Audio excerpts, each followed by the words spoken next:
Present view. Does that do? Hey everyone, it's my Wednesday morning meeting. So TGA released a new document to do with personalized medical devices, including 3D printed ones, which we've been looking into. And so it's just some changes to how they define custom-made medical devices.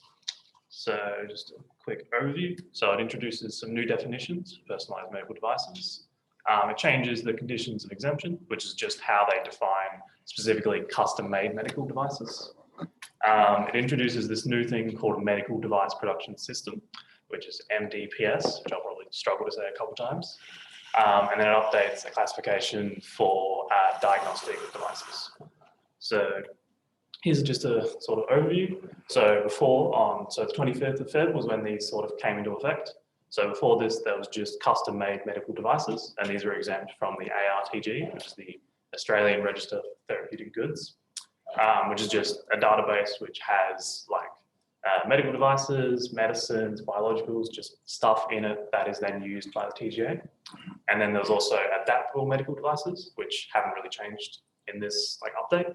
And so now there's 3 categories. So there's custom-made medical devices, and I've changed the definition. There's patient-made medical devices, and these are going to be included in the ARTG. And then there's the MDPSs, which are then producing devices. So first off, custom-made medical devices. So they've just essentially changed the definition so they don't include patient-matched medical devices. And so the definition, it's a bit long, but really the main takeaway is that it's for a sole like use, so a specific patient or a specific professional to use. And it has to be made sort of once, and there's no real way to check if it's like you're not going to put all this money and time into checking something that's going to be used once, essentially. And then there's the conditions of exemption. So those are like things that you have to comply with if your thing is to be a custom-made medical device. So you need to make sure you have all the information required. You need to make sure you're keeping records for 5 to 15 years, depending if it's implantable or not. The annual reporting, so if you've used it in the last year, so in this case, it has to be cut off, like the cutoff date is October 1st. So if you use it before that, you need to make sure you've reported it to the TGA before that date. And then they have to be able to, on request, be able to give you, you need to be able to give them the documents they require if they ask for them. So now, patient-matched medical devices. So these are designed and manufactured by the manufacturer within a specific design envelope. And a specific design envelope is defined as just sort of things that are limiting the design of the actual device, whether that be the dimensions, the practicality, the usage, just things that sort of say this is like how it's going to be built. So, and the production process has to be either validated or verified and be able to be reproduced. So, and these need to be included in the ARTG before they can be supplied. So here's a quick example. So it's a bit wordy, but essentially we have a guy who's making orthopedic implants for patients. And so they have a patient who's 43 years old, who's 2.26 meters and weighs 160 kilos. And so to make this implant that falls outside of the specific design envelope, this becomes a custom-made medical device because you're only going to make this one-off thing and you're not really going to be able to fully like assess it to like make it rigorous. And so this becomes a custom-made medical device, this specific implant. However, if this person was, the average Joe, regular height, regular build, regular weight, all that, then that would become a patient-matched medical device because now you would be able to rigorously test it and reproduce it because you'd be making it for a lot of people. So now to submit it to the ARGT, you only need to submit a kind of medical device. And what that means is that the device has those things in common. So a sponsor, a manufacturer, in our case, so if we were doing like a 3D printing bolus, that would be the person operating the 3D printer, so say physicist. The classification is you sort of have to look that up on their website to see what it's classified as. So if it's a bolus, I think it's about a class 2 device. And then the Global Medical Device Nomenclature System, or the GMDM code, is just an identifier that's used to define different devices. And I think that one will probably be the thing that causes the most grief, especially with 3D printing, because, well, there's always going to be the same person printing it, hopefully. So that's what's going to be like the thing that's going to cause you to have to submit these to the ARGT when you make different designs or different types of devices.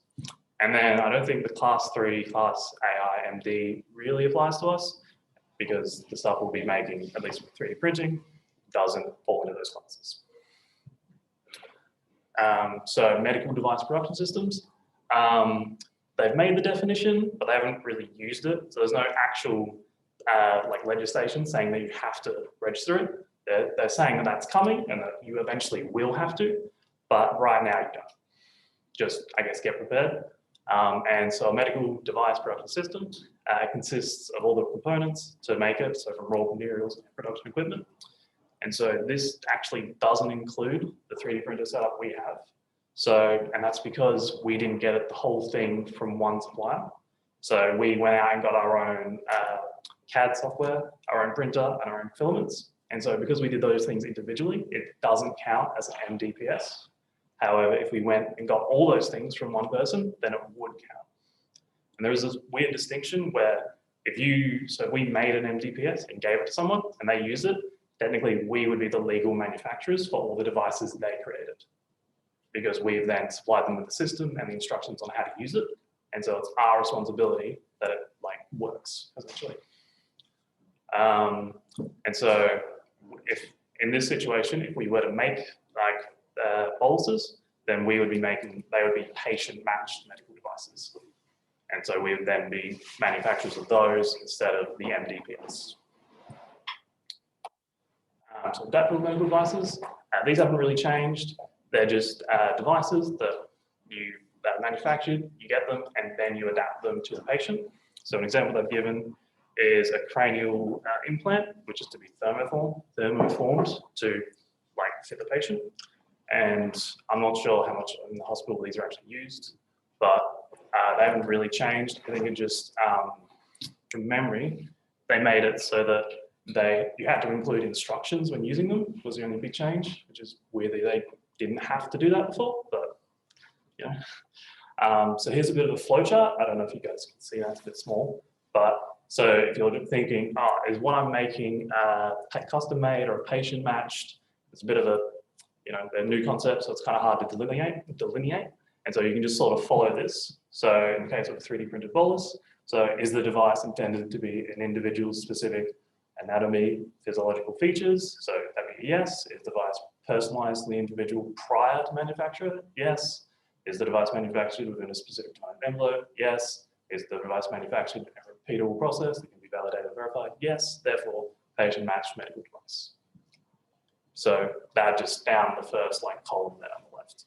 And then obviously we said no at any point, you can shoot off those different branches and get to a different place. So they also mentioned some diagnostic stuff. So they've just changed the classification so that now more things will count as a class 2A medical device. And so to do with imaging, that is. And so the sort of end result of that is that there's going to be more conformity assessments done on those devices. And so it just means that those devices now, they're going to have to do more assessments on them. They're making sure that they're a bit more have a higher conformity. Sorry about that. I think, and so the example there is an intraoral scanner. They use near-infrared light to record and capture images. Previously, that'd be a class 1, and now it's a class 2A. Thank you for your attention. Any questions? Okay.